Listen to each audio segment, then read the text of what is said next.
Right. I'm off to deal with the fate of the planet. Be gentle with them. Oh, you know me, Mark.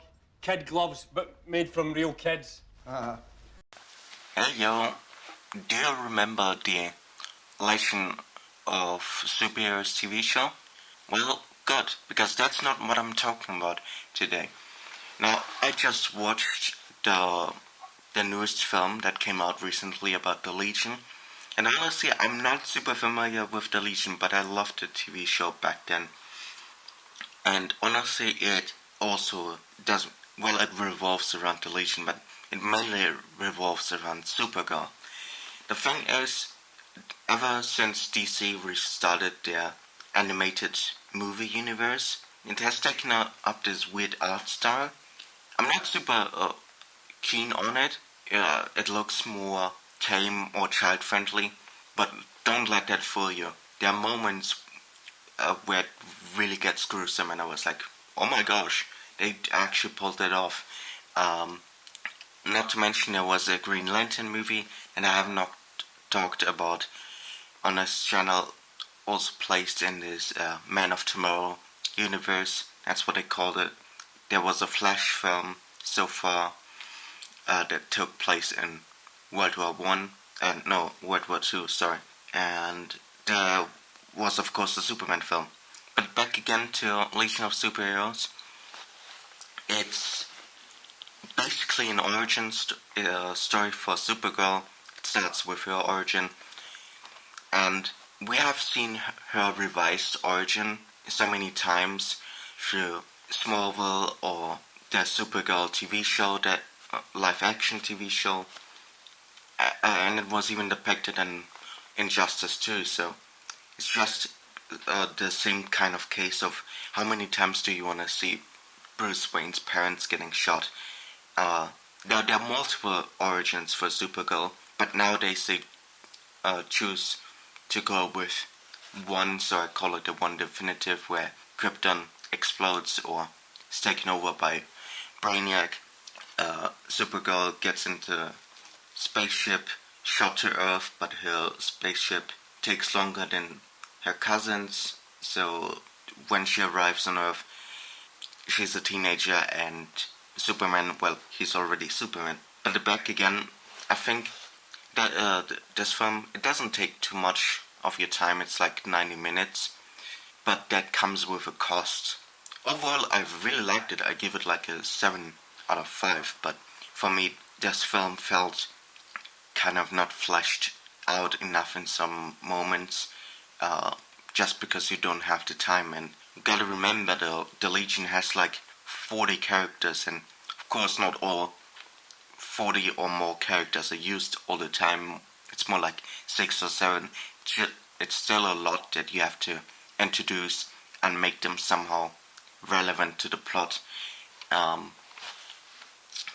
And they couldn't really dive into it because it's like 90 minutes. That isn't to say that the elements in the story don't work. You know, it's actually pretty competently made, from the action, from the story. There was one thing where I felt like, oh, that's stupid.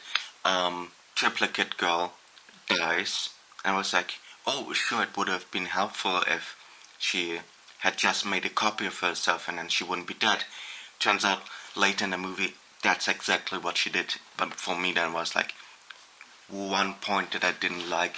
And also the disrespect of Mon-El. I don't know what this character has done that people tend to take the shit out of him. He's a Dexamite, and Dexamites are almost as strong as Kryptonians. Mon-El himself is a pretty cool character, but he just received the bad end of the stick in the live-action Supergirl TV show.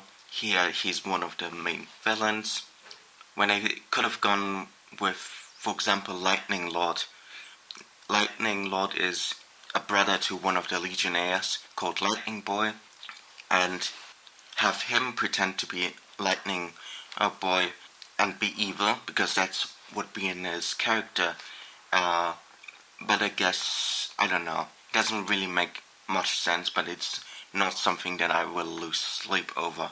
Just That one thing I didn't like. Also, I didn't really like Brainiac as the main antagonist. I liked his character design, and it's just it results in a lot of boring villain monologuing, and you kind of have to be in depth with the character. So I wouldn't recommend this film for someone who's coming new into DC, because you have to have some idea of who all those characters are besides Supergirl. You know, maybe Brainiac rings a bell in your head, maybe Mon-El rings a bell in your head, but for the rest, not so sure. So it's not a film for beginners, and that's also kind of a criticism that you can place on a Green Lantern film that was mainly about John Stewart, which dealt with the Ren-Fanaga War, for which you also have to be kind of in-depth with DC Comics to get what this is all about.